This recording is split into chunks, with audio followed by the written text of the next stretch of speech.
শীতের সকাল সকাল এইভাবে রেডি হয়ে এই যে রাস্তা দিয়ে যাওয়াটা, এটা কিন্তু বেশ সুন্দর লাগে। তোমরা কি বলো? আমার তো ভীষণ ভালো লাগে। হ্যালো, কেমন আছো সবাই? আশা করছি সবাই খুব ভালো আছো, আর আমিও খুব ভালো আছি।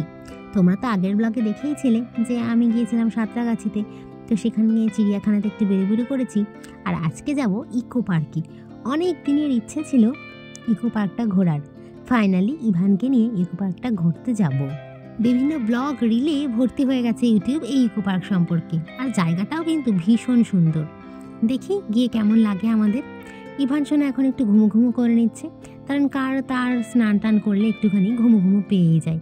কি সুন্দর লাগছে বলো তো। আমরা কোন ব্রিজের ওপর দিয়ে যাচ্ছি? এটা হলো মা ব্রিজ, মা সেতু যেটা হয়েছে নতুন, সেটা। যেহেতু সাঁতরাগাছি থেকে যাচ্ছি তাই এটা সোজা রাস্তা, সেই কারণেই যাচ্ছি। তো চলো যাওয়া যাক। ওই ওয়াটার লিলিগুলো দেখেছো? ওয়াটার লিলিগুলো দেখেছো? ওয়াটার লিলিগুলো দেখেছো? এসো এখানে, এসো এসো দেখি ওয়াটার লিলিগুলো।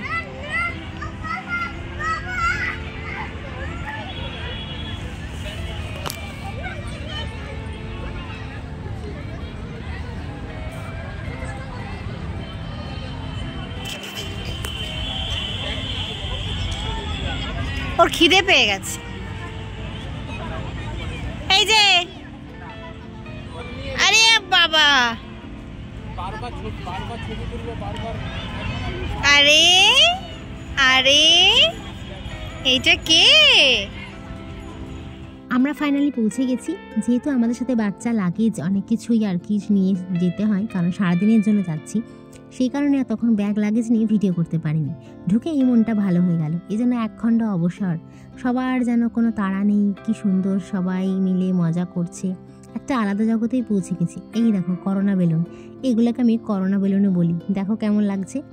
তো এইগুলো তো জানোই তোমরা, ফ্লোটিং বেলুন যেগুলো হয় মানুষের ভিতরটা গিয়ে এইভাবে ঘোরে। পরে দেখাবো তোমাদের। আর এই যে এখানে সব বাচ্চা সবাই মিলে খেলা করছে। কি যে ভালো লাগছিল জায়গাটা। আমাদের ক্যাব ড্রাইভারকে বলা হয়েছিল আমাদের যে কোনো একটা গাট কেটে নামিয়ে দিতে। আমরা তো অতটা বুঝে যাইনি, আর আমি ভালো করে ভিডিও দেখেও যাইনি। তো আমাদেরকে নামিয়ে দিয়েছিল 1 নম্বর গেটে। সেখান থেকেই মাত্র 30 টাকা মাথা পিছু টিকিট। দারুণ জায়গা, সবাই খাবার দাবার নিয়ে সেটা পিকনিকের মজলিস জানো। ওই দেখো ফ্লোটিং বেলুনগুলো কেমন ঘুরছে। ইভান তো দেখে অবাক হয়ে যাচ্ছে, ভাবছে ওর মধ্যে মানুষগুলো ঢুকলো কি করে। আর এই যে বিশাল এলাকা, একটা লেক টাইপের, ওই দূর দূর দিয়ে চারিদিকটা দেখা যাচ্ছে। ওই দেখো আইফেল টাওয়ারটা। দেখি আজকে পৌঁছতে পারি কিনা ওখানে, না হলে অন্য আর একদিন। দাদা ভাই এটা কি করছে? ওটা পানকৌড়ি মামা, পানকৌড়ি।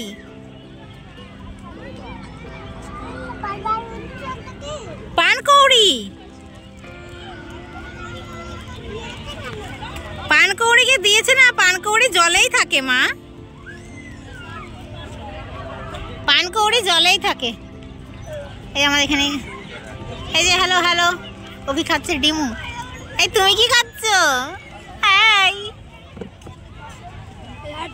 আমাদের ফ্যামিলি সবাইকে তো দেখিয়ে নিলাম যারা যারা গেছিলাম, আর এই হলাম আমি। তো আর এই দেখো ইভান সোনা একটা টুপি নিয়ে নিয়েছে কিনে। অ্যাকচুয়াল ও জেঠুনোকে কিনে দিয়েছে, একটা বোনুকে আর একটা ওকে। সেটা পেয়ে ভারী খুশি, একটু মাথায় দিচ্ছে, আর দাদা ভাইয়ের সঙ্গে সঙ্গে ঘুরে বেড়াচ্ছে। ইভানের দাদা ভাই ওই যে স্বর্ণাভ, ও বলল চলো আগে আমরা এই বৌদ্ধ প্যাগোডাটা দেখে নিই। তা আমি বললাম চলো। ওর খুব ইচ্ছা করছিল যে আগে এখান থেকেই যখন কাছাকাছি আছে এটাই দেখে নিই। কি সুন্দর ভেতরে গিয়ে এই সমস্ত মূর্তিগুলো দেখে মন ভালো হয়ে গেল। কত গাছপালা, মনেই হচ্ছে যেন একটা আলাদা জগতে চলে এসেছি। জগৎ মানে ওই বৌদ্ধ সিকিম যেরকম থাকে না মনেস্ট্রিগুলো, ওই রকম। কি দারুণ করেছে এই টানেল গেটটা, বেশ ভালো লাগছে। এখন দেখছি প্রায়ই এরকম ধরনের করে, মানুষের যেতেও ভালো লাগে, আর বেশ অন্যরকম সবুজ সবুজ গাছের সংস্পর্শে মানুষ আসতে পারে। এই যে আমাদের সবাই আসছে, আর আমিও যাচ্ছি এগিয়ে। এ আমার টিপটা কেউ নিয়ে নিয়েছে নাকি? আমার টিপটাকে উঠে নিয়েছে। দেখো ইকো পার্কের ভিতরে গেলে বিশ্বাসই হবে না, এক একটা এলাকার জুড়ে এত এত জিনিসপত্র রয়েছে। মানে এই যে বৌদ্ধ মনেস্ট্রিটা বানিয়েছে, এর এরিয়াটাই বিশাল এরিয়া। মানে একটা যে কোনো জায়গায় তুমি যদি ঢুকে পড়ো সেটা দেখতে দেখতেই সময় পার হয়ে যাবে। মানে কয়েকবার যেতে হবে ইকো পার্কটাকে মানে এক্সপ্লোর করার জন্য। এই যে ছোট্ট ঘাসের ফুল, ইভানকেও দেখাচ্ছিলাম, তাই একটু ক্যাপচার করে নিলাম।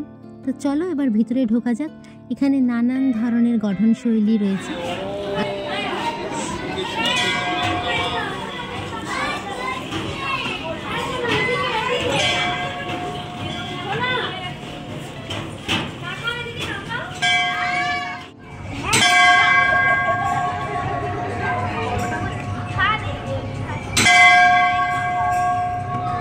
এটা কেন ঘুরছে না কে জানে বাবা।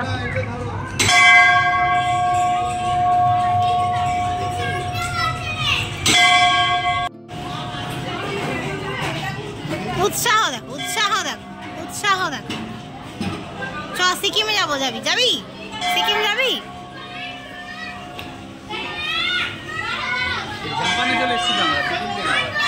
এটা ঘোরাতে পারবে? হ্যাঁ, ঘন্টা পড়ছে, এটা দেখছি। চলো আমরা এখন বাইরে বেরিয়ে গেছি। ইভান সোনা তো ভীষণ মজা করলো।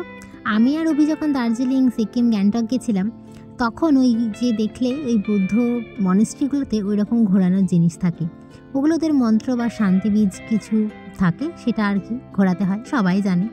তো বেরিয়ে পড়েছি আমরা। আর ওখানে দেখেছিলে লাল লাল যে থামের মতো, কি দারুণ লাগছিল ওইগুলো, মনে হলো দুটো ছবি তুলি, কিন্তু ওই যে সময়ের অভাব হলো না।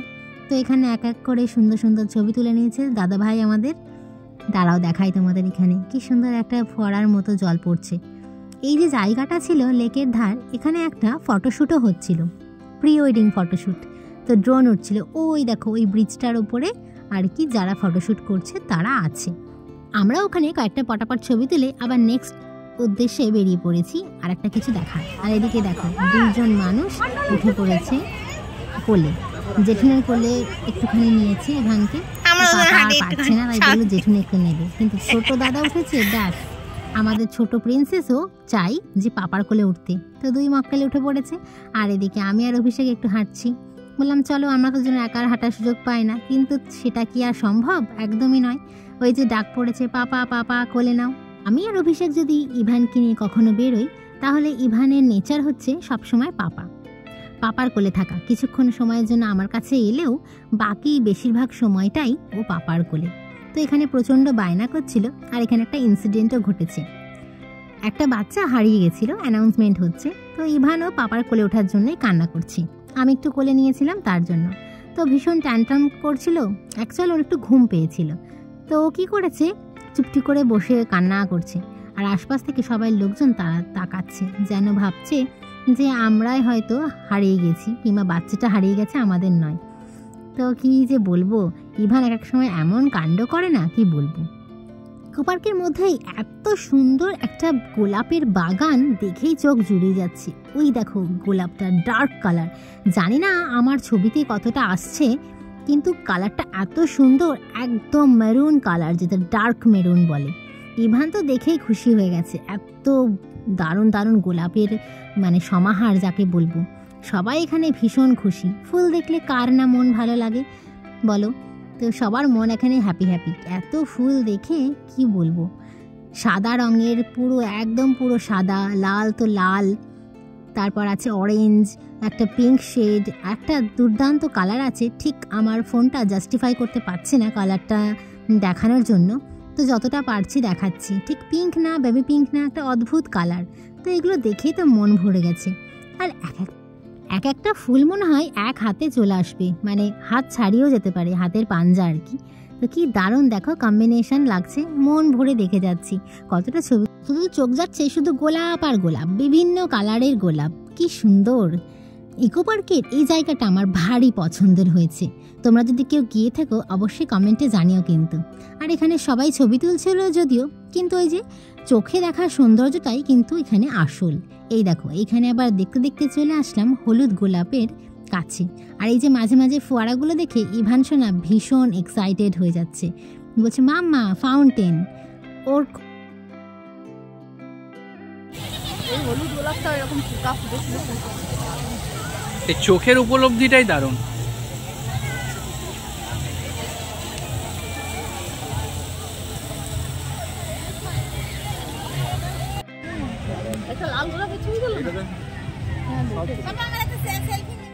আমাদের গোলাপ বাগান দেখা শেষ, তো এবার আমরা চলেছি ডান দিকে রেখে টেরাকোটা হাট।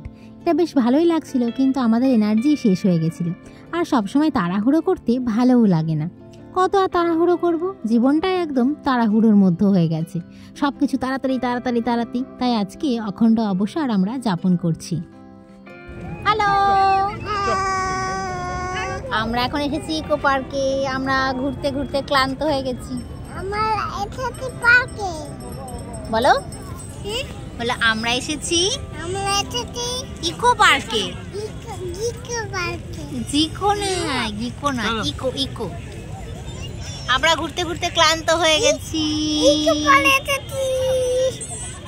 আমরা ক্লান্ত হয়ে গেছি। আমাদের চারিদিকে সব লোকজন হেঁটে বেড়াচ্ছে।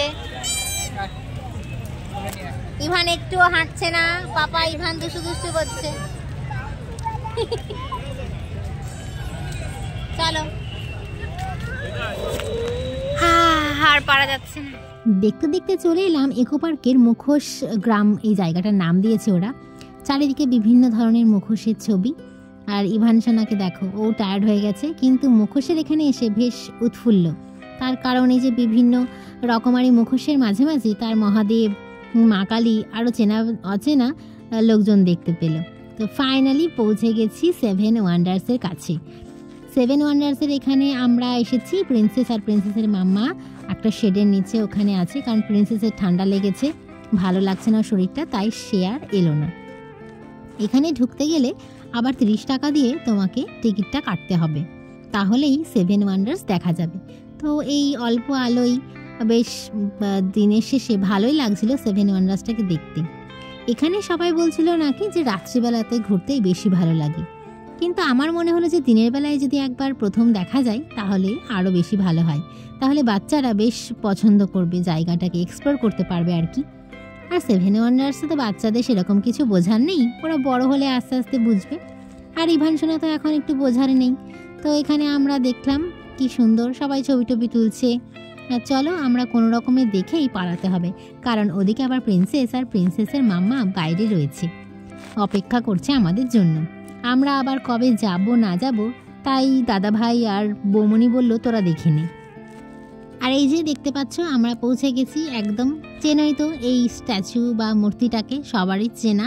তো কাছ থেকে গেলে তো ওরকমভাবে দেখানো যাবে না, তাই তোমাদেরকে দূর থেকে একটু ভালো করে দেখিয়ে দিচ্ছি। ওইদিকে কলোসিয়াম আছে। প্রথমেই শুরু করেছিলাম মিশরের পিরামিড দিয়ে। এখানে কিন্তু 7 ওয়ান্ডার্স কিন্তু চেঞ্জ হতে থাকে, তো সবাই জানো, তাই এখানে যে যেগুলো আছে সেইগুলোর নামই দেখতে পাবে। আমার কিন্তু তাজমহলটা দুর্দান্ত লেগেছিল, কি সুন্দর লাগছিল। আমি তো দূর থেকে দেখতে তো দারুণ লাগছিল। আর অভিষেক তো একদম যেটা অরিজিনাল সেটা রেখেছি, বললো যে দারুণ লাগছে, দারুণ করেছে ব্যাপারটা। তো আমার এখানে ভীষণ ভিড় ছিল, এত ভিড় ছিল যে কী বলবো, সবাই তো নতুন নতুন ছবি তুলতে পারে। আর এই যে সাদা রঙের ব্যাপারটা যে, সেই জন্যই আরও সবাই এখানে বেশ আলোর মধ্যে ছবি তুলতে পেরেছে। তো ভিড়ও হয়েছিল। আর এই যে দেখতেই পাচ্ছ, এটার নাম আমি কি এই মুহূর্তে ভুলে গেছি, তোমরা যদি কেউ জানো অবশ্যই কমেন্ট করে জানিও। কিন্তু এই হচ্ছে ব্যাপার। তো আমরা তাড়াহুড়ো করে কোনো রকমে ঘুরেছি সেই আর কি, আবার ইচ্ছে আছে আর একবার যাওয়ার। আমরা পরে রিয়েলাইজ করলাম যে আমরা যদি 1 নম্বর গেট দিয়ে না ঢুকে 3 আর 4 নম্বরের গেটটা দিয়ে ঢুকতাম, তাহলে আমরা আরও বেশি দেখতে পেতাম। এই 7 ওয়ান্ডার্স অ্যান্ড অল ওগুলো একটু কাছে হতো, না হলে আমাদের হাঁটতে হাঁটতে অনেকটা সময় পেরিয়ে গেছে। আর এই যে ইভান সোনাকে কোনো রকমে একটু ঘুরিয়ে একটু ফুচকা দিয়েছি, ও এনার্জি পেয়ে গেছে, কারণ সারা দিন ওর শোয়া হয়নি, ঘুম হয়নি। তো ঘুমের জন্য বেচারা একটু নাজেহাল হচ্ছে, তাই ফুচকা পেয়ে ভারী খুশি। আমরা আরও চীনের প্রাচীর ওইটাও দেখেছি, কিন্তু আমি ভিডিও করতে পারিনি, কারণ ক্লান্ত ছিলাম। ইভান সোনাকে কোলে নিয়ে আমি আর অভিষেক পারছিলাম না। তো ফাইনালি এবার বাড়ি ফেরার পালা। আর ইভান সোনাকে দেখো একদম ঘুমিয়ে পড়েছি। সারাদিন খেলা দুষ্টুমি করে কি আর পারে। আর এই যে আমরা 3 জনে চুপটি করে দেখছি, একটু ভিডিও করছি। অনেক দিন পর কলকাতা শহরে রাত্রিবেলাতে আমরা বাড়ি ফিরছি, বা এই সময় আর কি রাতটা সন্ধ্যাটা দেখছি আর কি।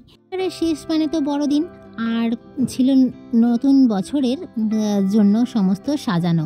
দেখো কি সুন্দর লাইটিং দিয়ে সাজানো। দাঁড়াও আরও দেখাচ্ছি। এই দেখো পুরো রাস্তাটাই যেন একদম মনে হচ্ছে কোনো অনুষ্ঠান বাড়ি, ওই আর কি। কি সুন্দর লাগছে তাই না? এরকম দেখতে দেখতে রাস্তা দিয়ে পার হওয়া আর গাড়িতে চলছিল একটা সুন্দর গান, কি যে ভালো লাগছিল কি বলবো। কলকাতা শহরটা সবার জন্য, ছোট বড় গরিব বড়লোক সবার জন্য আমার মনে হয় এটা। আর এখানে ঘোরার জায়গাগুলো ভীষণ সুন্দর, আর বাস ট্রাম এগুলো সব সময় যে অ্যাভেলেবেল থাকে এটাও কিন্তু খুব ভালো। যেহেতু আমরা বাচ্চা নিয়ে গেছিলাম আর সাঁতরাগাছি থেকে ইকো পার্ক অনেকটা দূরে, সেই জন্য আমরা ওলা উবেরই আমাদের ভরসা ছিল। তো চলো আজকের মতো ব্লগটা শেষ করছি। আর এই হলো আমাদের সুন্দর সুন্দর কিছু মুহূর্তের ছবি। কেমন লাগলো অবশ্যই জানিও কিন্তু। টাটা, দেখা হবে অন্য কোনো ব্লগ।